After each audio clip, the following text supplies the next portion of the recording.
Az utóbbi videónkban elmondtuk, hogy milyen filmeket várunk áprilisban, és 2 már meg is néztünk. A Lecsap csapatot és a Szerelem és szörnyeket. A Lecsap csapat pedig olyan csapnivaló volt, hogy arról úgy döntöttünk, inkább nem készítünk videót, mert ajánlani ezt semmiképpen nem tudjuk. Viszont a Szerelem és szörnyek nagyon tetszett nekünk, és ebből a videóból megtudhatjátok, hogy miért.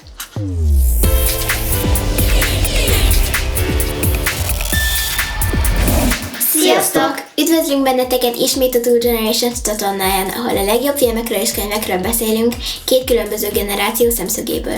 Ha most jártok nálunk először és ti is szívesen olvastok és moziztok, ne felejtsetek el feliratkozni, hogy mindig napirenden legyetek az információkkal. Követhettek bennünket Instagramon, Twitteren vagy Buy Me a Cafén, ahol érdekes cikkeket és érdekes kis híreket osztunk meg még veletek 2 videó megjelenések között is. A mai videónkban pedig, ahogy említettük, a Szerelem és szörnyekkel fogunk foglalkozni, ami Dylan O'Brien legújabb filmje, és nem kevesebb, mint 8 év fejlesztés után készült el a Paramount Pictures gondozásában. Történet. A Szerelem és szörnyek, amelynek eredeti címe valamikor 2012-ben még Monster Problems lett volna, valahol a Zombieland és a Mad Max között helyezhető el, csak itt ugye még a kutya karakterének is sokkal mélyebb és sokkal hihetőbb jellemvonásai vannak, mint akár a Zombieland, akár a Mad Max karakterének. És a történet pedig a következőképpen alakul. Ez 7 évvel játszódik azután, hogy egy aszteroida fenyegeti a Földet. Igen, fenyegeti a Földet, és annak a darabjai, azok ugye leestek a Földre, és minden ilyen rovat, meg ilyen hidegvérű állatot. Igen, azokat meg növesztette nagyon durván. Igazából szétlőtték, egy aszteroida fenyegette a Földet, igaz, és szétlőtték egy csomó rakétával. Az emberek. És akkor a visszahulló radioaktív szennyeződés minden hidegvérű állatot és rovart óriásira növesztett, amelyek aztán szépen az emberiség 95%-át meghamiszták. És a történetünk 7 évvel ezután kezdődik, amikor már csak nagyon kevés ember él a Földön, és ezek az óriás szörnyek uralják az egész Földet. És ugye Dylan O'Brien egy bunkerben él, igaz? Igen. Az egész emberiség ilyen kis kolóniákban él, szerte-szét az egész világon. Így messze egymástól, vagy például az egyik kolóniától a másikig ilyen 150 kilométert kell gyalogolni keresztül ezen a szörnyvilágon. Dylan O'Brien pedig elszakad a barátnőjétől, amikor a városát óriás szörnyek támadják meg, és megígéri neki, hogy meg fogja találni. Egy rádión át próbál kapcsolatot teremteni vele, és sikerrel. Igen, nagyon sok próbálkozás után megtalálja Amy kolóniáját, és eldönti, hogy felkerekedik, és a sok veszélyen keresztül megkeresi a lányt. 7 napon át. 7 napig fog tartani előre láthatólag az útja. Na most ezt a dolgot csak az bonyolítja, hogy ő nagyon nem egy hős típus, hanem inkább teljesen leblokkol, amikor szörnyet lát, és semmire nem képes, tehát lefagy. Igen. Nem ez a tipikus Indiana Jones. Na de szerencséjére találkozik 3 nagyon fontos társal az úton. Igen. És melyik a legfontosabb? A kutya. A kutya, aki zabálni való, édes, aranyos. Olyan cuki. Nagyon aranyos, és ahogy mondtuk, tehát több érzelem van a kutya karakterében, mint akár a Mad Max, akár a Zombieland bármelyik karakterében. Mert szerintem a kutya nélkül az egész film fele ennyire nem lett volna hatásos. Szerintem is. Igaz? Tehát az még adott hozzá egy kis óriási nagy dolgot adott hozzá, mert ugye voltak ezek a nagy szörny támadások, egyszer a kutya megmenti Joelt, és aztán pedig, amikor az a királynő, az a féreg királynő megtámadja őket, akkor pedig Dylan O'Brien menti meg a kutyát. Tehát féltik egymást. És ez nagyon, nagyon sokat hozzátesz a történethez, mert különben nem lenne ennyire, tehát nem tudna az ember ennyire azonosulni vele érzelmileg. Igen. Eljut Amyhez, megtalálja, de ez csak annak köszönhető, hogy a másik két társ felkészíti erre az egész életre, igaz? Igen. És ez a két karakter nem más, mint Clyde és Minho, akik segítenek neki túlélni ezt a 7 napos utat, és ők mondanak el neki tulajdonképpen mindent, amire szüksége lesz, ilyen szabályok alapján, ilyen szabályok szerint. Igen. Hogy van, azt hiszem, nem tudom hány volt, azt hiszem 12 szabály volt, vagy nem tudom hány. Igen. És akkor mindig, mikor megy a film, akkor van egy olyan pillanat, amikor így beugrik, hogy első szabály, vagy csak alszol, vagy csak eszel, nem mind a kettő. És akkor ezt mindig így mondja magába. Igen, mert azt mondják, hogy ha eszel és ott maradsz aludni, pár órán belül valamilyen szörny megérzi a kajaszagát, igen. És ott lesz. Szóval vagy eszel, vagy alszol. Igen. Amúgy nagyon jó vicc, nagyon vicces, nagyon szórakoztató a film, tehát nagyon jó beköpések vannak benne. Igen. És amit nagyon szerettem, hogy nagyon jól megtalálták az egyensúlyt akció, érzelem és viccességben, igaz? Uh-huh. Tehát nem érzed azt, hogy valamelyik oldalra elbillenne, hanem nagyon szépen egyensúlyban van az egész. Szereplők. Joelt ugye Dylan O'Brien alakítja, akit a Maze Runnerből ismerünk, és miatta figyeltünk fel erre a filmre, ugye? Itt nagyon nem bántuk meg. Igen. Nagyon nem bántuk meg, mert itt is fantasztikusan jól alakít. Nagyon-nagyon jól alakít, nagyon-nagyon tetszik. A Maze Runner még mindig jobban tetszik. Nekem nem. Nekem igen. Nekem nem a Maze Runner tetszik jobban. Szerintem ebben a filmben sokkal komplexebb személyiséget alakít. Igen. És jobban ki tudta használni a tehetségét. Amy Jessica Henwick alakítja, akit az Árok című sci-fiben láthattunk Kristen Stewart mellett nem olyan régen, és ezen kívül pedig az örök rossz fiú Michael Rooker is ott van, aki nélkül szintén nem lenne olyan jó a film, mint így, tehát ő is nagyon-nagyon sokat hozzátett.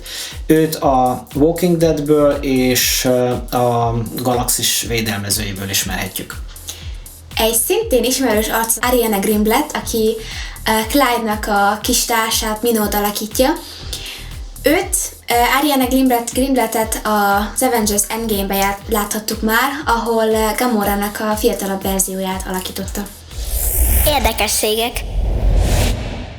A film munkálatait 2012-ben kezdték el, Dylan O'Brien pedig 2018-ban csatlakozott hozzá. És akkor a filmnek a nevét pedig majd csak egészen későn változtatták meg Love and Monsters-re, amikor már állt a szerződés a Netflix-szel is. Igen.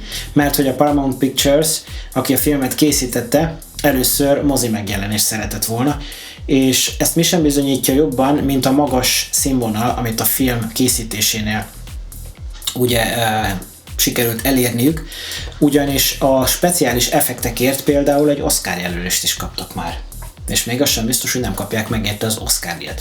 És tényleg a speciális effektek nagyon, de nagyon jók voltak. Azt akartam mondani, hogy Ausztráliában forgatták, ami nagyon fontos, mert hogy gyönyörű tájak vannak a filmben. És ezt a posztapokaliptikus nem tudom, olyan, hogy eldobod az agyad, olyan tájakat, ezt sikerült úgy még megspékeljék tankok roncsaival, meg lezuhant repülőgépek, meg bicikli a fán, az óriás pókhálókba beakadva, meg óriás szörnytetemek a távolban. Igen. Tehát valami észbontóan jól néz ki az egész film. Igen, nagyon... tudod, mire emlékeztetett? A Horizonra. Igen, a játékra, a Horizon Zero Dawn. Arra, mert ott is ugye ez a kicsit ilyen posztapokaliptikus téma van. Igen. Ugye ott nem szörnyek vannak, hanem robotok. Igen, de főleg is így kolóniában élnek az emberek, meg ezek az egész tájak, meg minden pont arra emlékszem. Hát több olyan játék van, ami feldolgozza, például a Fallout is. Több olyan játék van, ami feldolgozza ezt a témát. Volt miből merítsenek, de még azt érdemes megemlíteni, hogy eredeti forgatókönyv van. Tehát nem egy könyvadaptációról van szó, hanem egy teljesen eredeti forgatókönyvet írtak. Szóval ez megint csak egy nagy dolog. Igen. Hogy nem valahonnan merítettek, hanem teljesen újat alkottak, és a film annak ellenére, hogy maga a téma nem új, sikerült szerintem nagyon-nagyon egyedi legyen. Véleményünk. Az eddigiekből már gondolhatjátok, hogy nekünk tetszett a film, és megmondom, hogy nekem mi tetszett legjobban. Hát a kutya. Boy. Igen. Úgy hívták az eredeti nyelven, most magyarul valószínűleg havernek fordítják, mi feliratozva láttuk, ott havernek írták. És mi volt az, ami igazán megfogott a kutya karakterében? Az, hogy a gazdájának mindig vitte a ruháját mindenhova, ahova ment. Igen. És amikor beleesett a vízbe, ő is ugrott utána. Igen, neki ez nagyon fontos volt. A régi gazdájának, aki meghalt a történet szerint, és tényleg itt mindenkinek volt egy komoly háttértörténete. Igen. Neked, Nóri, mi volt az, ami legjobban megfogott benne? Nekem azt tetszett a legjobban, amikor láttam, hogy a kislánynak, Minónak volt az a játék íja, egy ilyen rózsaszín kis, azt hiszem talán, hogy vagy egy ilyen nerf íj lehetett volna, vagy valami ilyesmi. Milyen? Egy ilyen nerf íj. Az milyen? Az egy márka, amik ilyen játékfegyvereket gyárt. Oké. És ilyen pisztolyok van ebben minden. És azt tetszett benne nagyon, hogy így látszott, hogy az emberek azt vették, ami nekük éppen a kezük ügyébe esett, tehát nem valamilyen spéci íjjal járkáltak, meg spéci fegyverekkel. Neked? Engem Dylan O'Brien karaktere nagyon-nagyon megfogott, ahogy ő eljátszotta ezt a Joelt, aki próbálja a saját félelmeit legyőzni, de nem nagyon megy neki eleinte. Nagyon jól visszaadta, nagyon komplex személyiség volt ez, ahogy ő el volt számva mindenre, de közben meg folyamatosan leblokkolt az elején, és ugye mondta neki Rookernek a karaktere, hogy az ösztöneidre kell hallgass idekint. És mondja erre Joel, hogy de mi van, ha nekem az ösztöneim nem a legjobbak? Hát akkor meghalsz. Yeah. És azt mondja erre, hogy köszönöm ezt a nagyon lelkesítő beszédet, igen. Tehát nagyon-nagyon tetszett a humor az egész filmnek, nagyon szórakoztató. Ami még nagyon jó, hogy például a szörnyeket nem vitték túlzásba. Igen.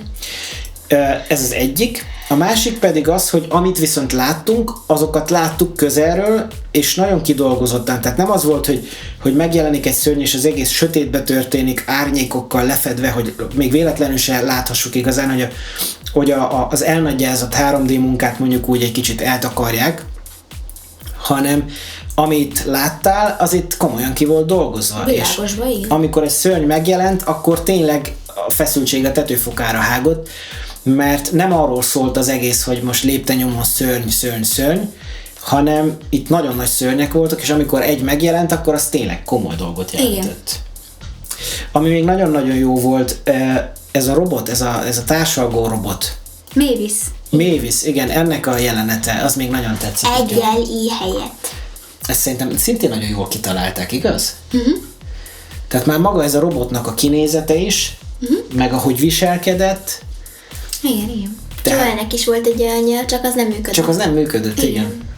Ez is nagyon klassz volt. Gondolom ez egy ilyen jövőbeli Alexa, vagy valami ilyesmi. Persze. Mesterséges intelligencia. Persze. Amit még megemlítenék, hogy a sound design nagyon jó volt, a szörnyeknek a hangjai. Olyanok voltak, hogy valamilyen szinten ismerős szörnyhangok, de mégis egy csipetnyi új fűszerezéssel, és nagyon jól el voltak találva. Igen. És a zenéje is, amúgy. A zenéje is. Ami nekem annyira nagyon nem tetszett, az a rákolt. Rákszörny. Azt egy picit, mintha elnagyázták volna. Kicsit fura volt. Mondjuk inkább azt, hogy a többihez képest nem volt annyira jó minőségűen kidolgozva, de ez már csak szőrszálhasogatás tényleg. Igen. Tehát azon kívül minden top volt. Nagyon-nagyon jó volt. Értékelésünk. Kezdjük az értékelést. Apa? Én teljes szívvel tudom ajánlani, és 10-est adok. Nóri? Én is. Meg én is. Tehát ugyanúgy, ahogy a kritikusok is nagyon jól fogadták a filmet, ugyanúgy nekünk is nagyon tetszett, és szerintem megérdemelne egy második részt. Mindenképp. Tehát én nagyon kíváncsi lennék rá, hogy folytatódna ez a történet. Mivel hát nem is olyan a vége, hogy nem kerek a vége. Igen. Nem haltak meg a főszereplők, ezzel már mondjuk spoilereztünk egy kicsit. Még úgy volt, hogy ugye elmennek, és akkor még nem értek oda. Igen. Valami elkezdődött a végén, maradjunk ennyiben. Velünk pedig találkozhatok legközelebb itt a Two Generations csatornáján egy újabb videóval, vagy könyvről, vagy filmről, vagy mindkettőről, még mi se tudjuk, és nem is árulnánk el, ha tudnánk sem. Ha pedig még nem iratkoztatok fel, akkor itt a ragyogó alkalom, ne felejtsetek el itt hagyni egy lájkot is, és kommentelhettek is, hogy nektek mit tetszett, hogyha láttatok már a filmet, vagy hogy megnéznétek-e. Követhettek minket Instagramon, Buy Me a Coffee-n és Twitteren is, és meg is oszthatjátok a videót, ha akarjátok. Akár ezt is, akár a többit is. Üdv a családnak, legyetek jók! Sziasztok! Sziasztok!